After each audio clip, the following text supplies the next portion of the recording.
a really interesting story that's developing in Ireland, actually, but it could have big implications here in the United Kingdom as well, because we have the online safety bill here in the UK. I know it's something that you and I have been following in great depth as well. And in Ireland, there is a criminal justice bill, and it's a bill seek to expand groups protected to include those with gender identities, including transgender people. We'll get to that in just a second, but just a reminder before we get to that we want to hear your views on anything you hear today. An hour left of the programme before Petri Hoskin takes over the coveted 10 until 1 slot on a Saturday morning that I usually present. Petri will be here, but let us know your thoughts. We'll try and get as many people on the air as we can.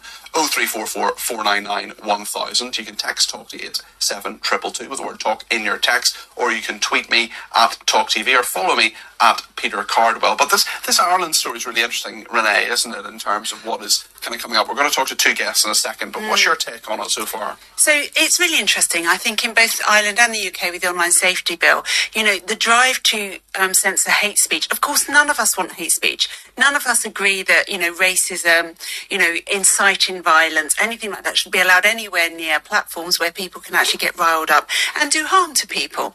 But the question comes as to, firstly, who defines what hate speech is? Because we saw during COVID that people that were trying to speak about vaccine harms, about myocarditis, about children having vaccines, were shut down by our very own government, and I was one of those people. So who defines what hate speech is really important, because we could just see us ending up in a dictatorship like Russia and China have, where people can say nothing. My worry is you don't honestly believe that's going to happen, though, do you? I think we're actually moving to a point where if some of these bills go through, you know, you won't be able to walk down the street with a placard that if somebody doesn't like it because somebody else has decided that it's hate speech. And what I worry about is that when we're dealing with something like transgender issues, where the science is definitely not settled, we are going to get to a point where more harm is done to people than good because somebody else has decided that we're not allowed to discuss it. Well, let's find out exactly what's happening in Ireland. I'm delighted that Senator Barry Ward, who is an Irish Fine Gael politician, he's also Vice Chairman of the Oireachtas Justice Committee, and Sarah Hardiman, who's a spokeswoman for Free Speech Ireland, are both with us. Barry, perhaps I could start with you. I'm sure you've heard what Renee Underkamp has said there. There are lots of worries, including from our viewers and listeners. Reassure them about this bill in Ireland. Why do you think it's a good thing? Well, the first thing is, I agree with what Renee said. None of us wants to see hate speech, but this is not a bill against discussion. It's not a bill that says you can't have views or express views.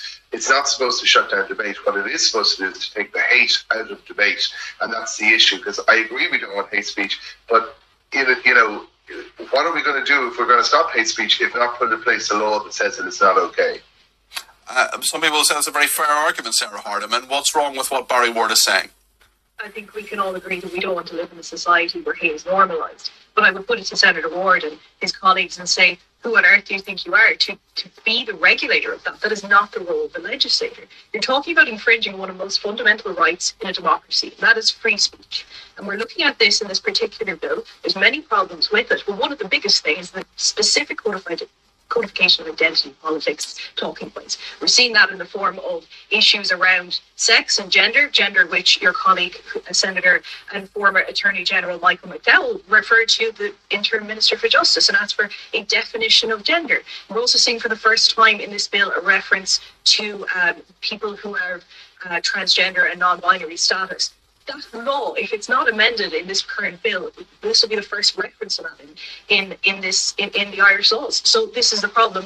What is this bill trying to do? It seems to do a lot more than try to protect people from situations where there may be legitimate incitement to violence. Of course, it's not an issue that we're campaigning against. We welcome that. Our issue is with the extent to which this will infringe on free speech of people, and we are concerned that this is extreme government overreach in respect of freedom of speech. Extreme government overreach there, Senator Barry Ward, is the charge against you. In terms of what, let's just get a little bit into that trans issue, because if someone were to put, for example, online and say, look, I don't believe that a trans man is a man, I don't believe that a trans woman is a woman, for example, or I don't believe that people should have the same rights, for example, would that be covered under this bill?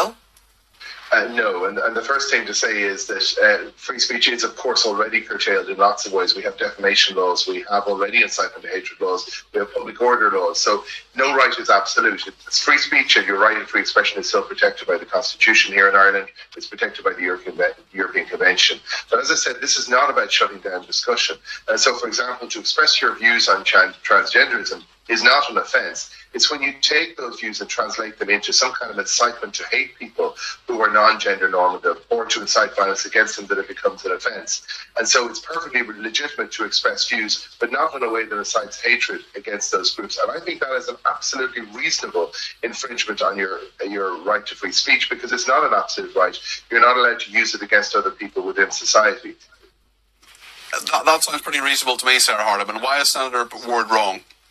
Well, he would risk incriminating, and before it began, destroying the career of one of his colleagues, Senator Clifford Lee, who publicly in 2011 tweeted tweets that were directly and particularly insightful against the traveller community by what he's describing. She used horrific language and described people as pikeys and knackers, and those are very, disgusting terms to describe anyone as.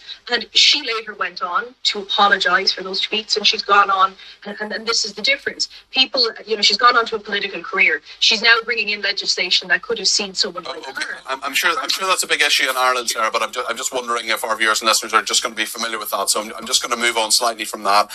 Barry Ward, I've got a text here from Cliff in Berkshire who says, perhaps Senator Ward would care to define the term hate speech. My understanding of the word hate seems different to that of most politicians. What would you say to Cliff?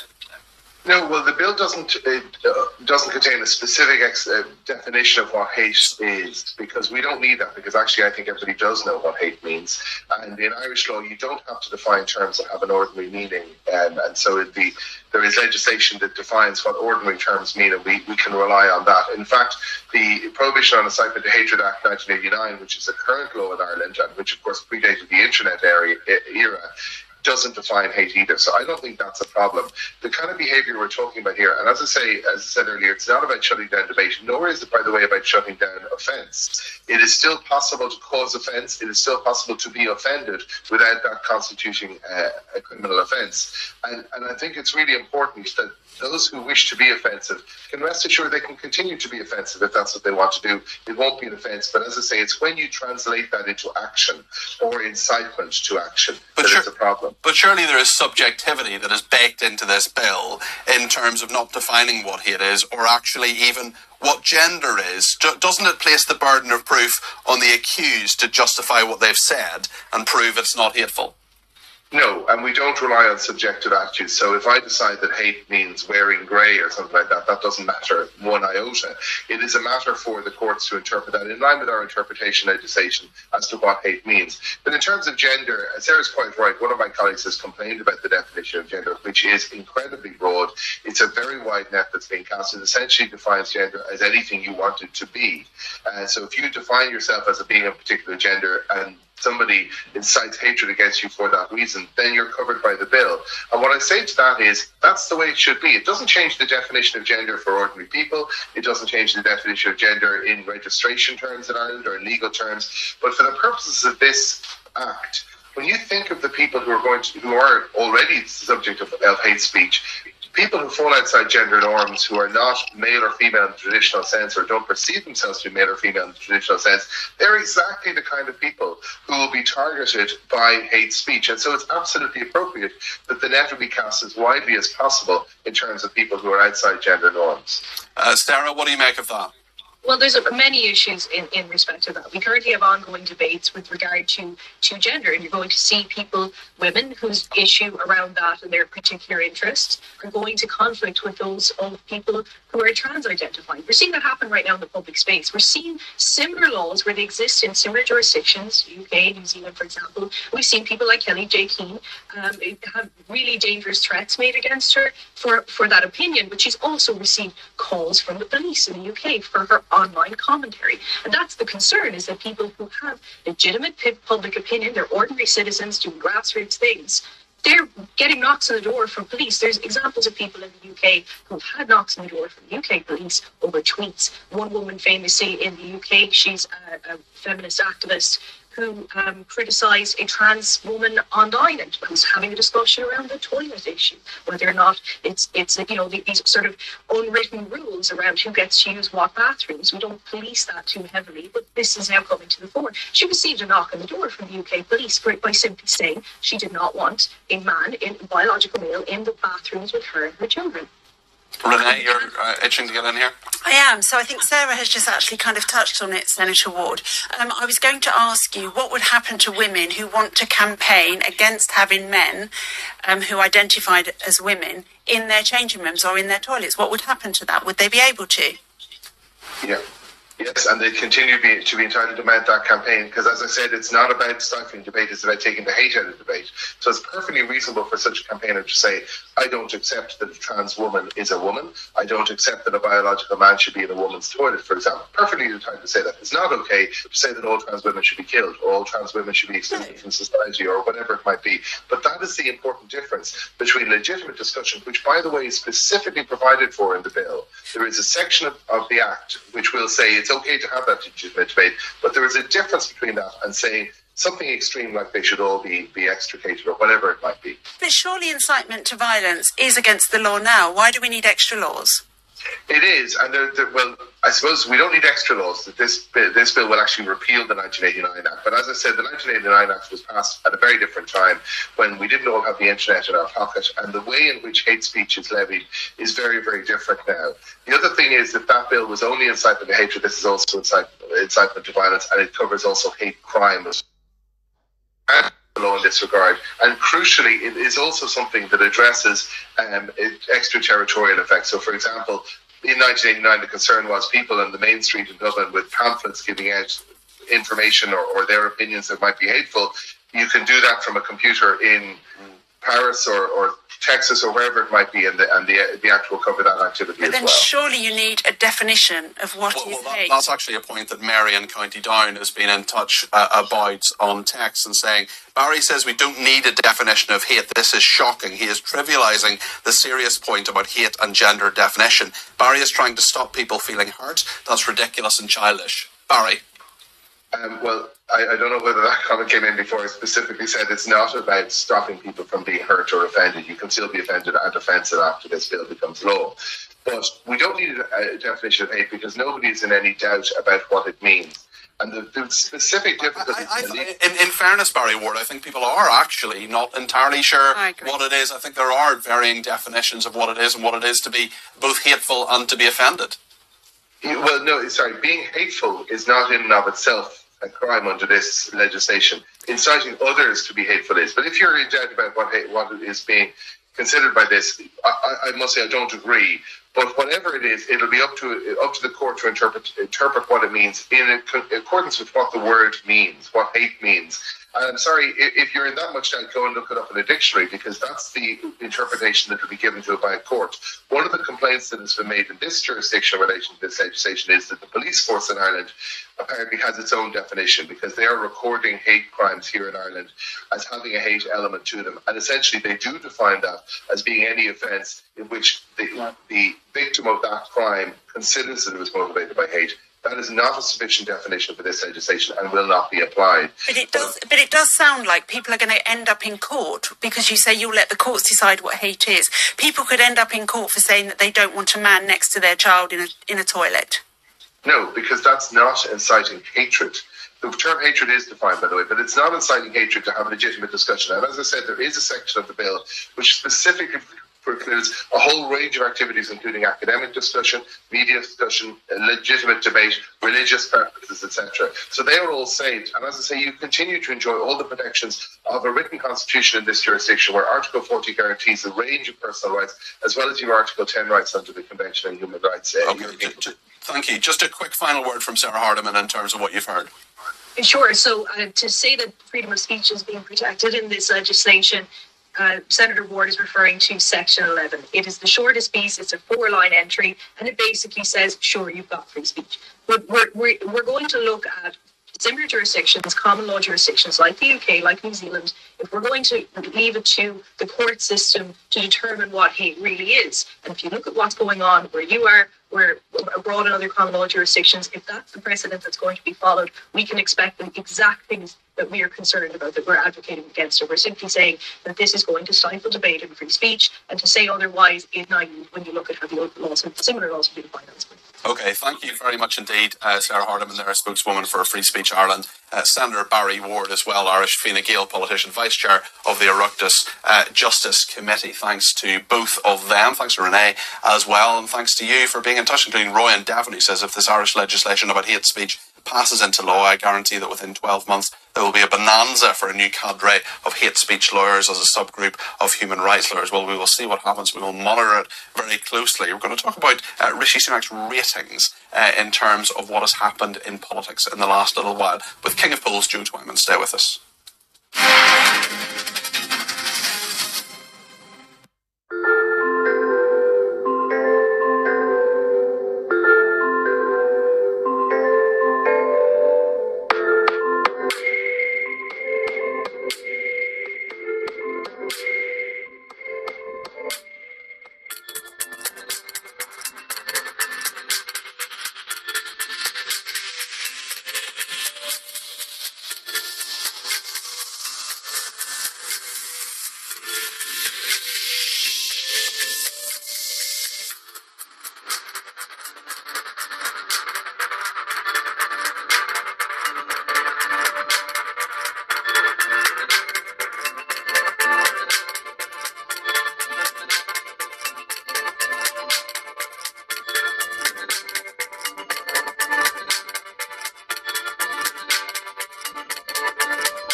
So Sarah said a word in our previous discussion that some people may find offensive. We're talking about offence, but I just have to apologise for any language that she used that did offend people under Ofcom guidance on that. I just want to be really careful about that and apologise if anybody was offended. Mary in County Down has been in touch again and says, hope your British listeners have paid attention to this. It's coming to the UK next, she says. Robin also says, Renee is absolutely right about freedom of speech and it is being threatened by our government. What's wrong with hate? I hate people who kill and are cruel to animals. That's a fair point, isn't it? It is a fair point. Yeah. And this is it, it's about definitions, isn't it? Yeah, well, it really is. And really, we're dealing with feelings here. Yeah. And no one has the right not to be offended. For example, people can be offended by this shirt. But no, there is a point, and I think actually I mean, Barry Ward was pretty reasonable there in terms of what he was saying, actually. It seemed reasonable, but I find that the politicians are reasonable about this, but what's going on underneath, like the online safety bill, will not result, for example, in less children being harmed, but it will result in curtailment of free speech. And as Robert Kennedy said recently, you know, you need to accept in life that there are going to be people you don't like, and they're going to say things that you don't like. That's free speech.